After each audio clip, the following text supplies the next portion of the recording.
Wow, it's day 4 of reading through the book Power Thoughts by Joyce Meyer. I hope you've been having a wonderful time and a renewal of mind. You know, the aim of this is that we get to transform our thoughts, thereby transforming our lives. Now we proceed.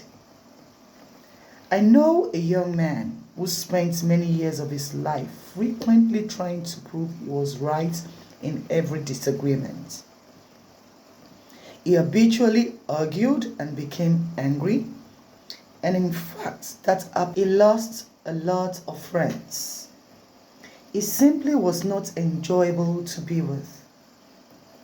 After this continued for a period of years, I finally began to notice a big change in him.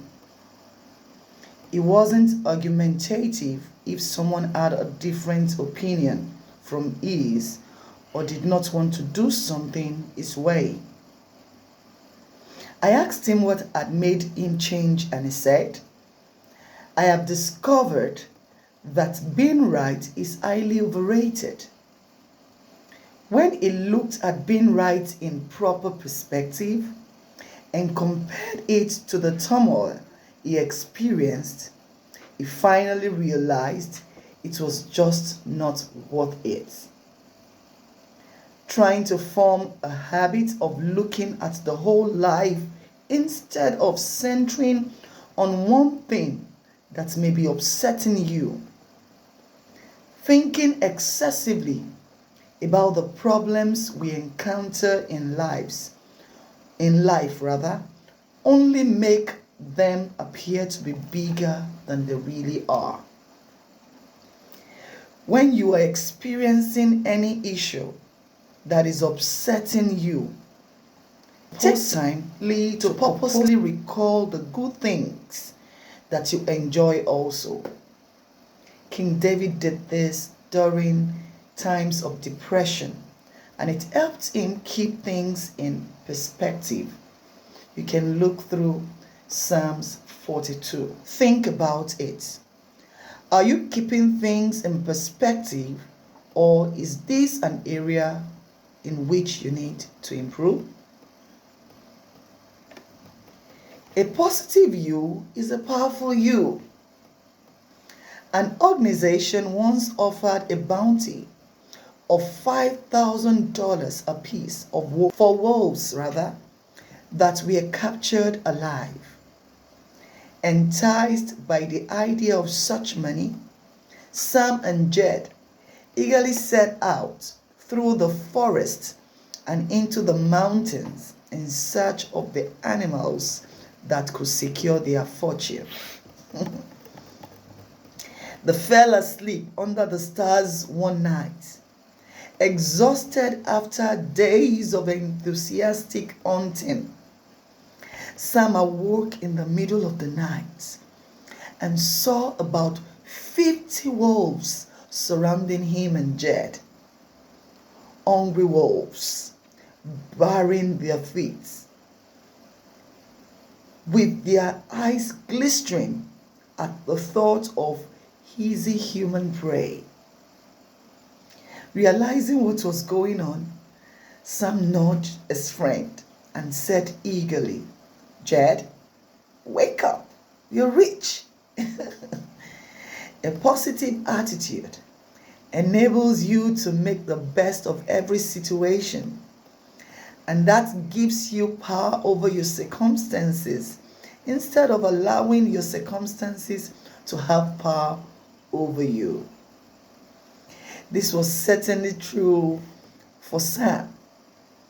While most people would be terrified when surrounded by a wolf pack, Sam saw the opportunity he had been waiting for. Make a commitment today to be a positive person.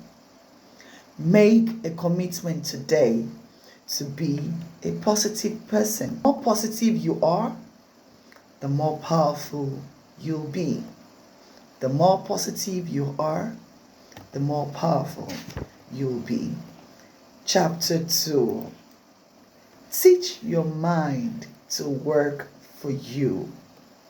Teach your mind to work for you. Do you know that your mind can either work for you or against you, depending on how you train it? When it works for you, it helps you stay positive, reach your goals in life, and think the kinds of thoughts that enable you to enjoy each day. When it works against you, it can make you negative and discouraged, hold you back from accomplishing what you want or need to do, and cause you to think the kinds of thoughts that results in self-sabotage. Wow. I hope you're following. As a physical structure and an organ of the body, your brain engages in many functions that takes place without your knowledge, without your help, and outside of your control. It has all sorts of jobs in your body. Your heart rate, breathing, blood pressure, movement and coordination, balance, body temperature, hunger and thirst, sensory processing, sight and hearing, emotions, learning and memory are all areas with which the brain is involved. But your brain is also the home of your thoughts, your mind.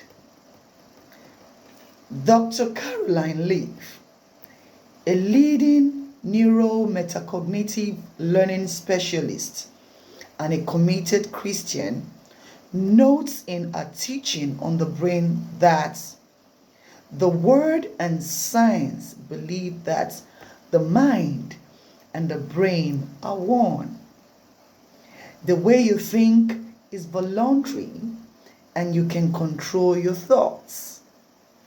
I want you to give your brain a new job and begin to teach your mind to work for you instead of against you. I want you to give your brain a new job and begin to teach your mind to work for you instead of against you. One important way to do this is to make the intentional decision that you will begin to think positively. Wow. I realize that your brain won't be able to fulfill the new role completely overnight.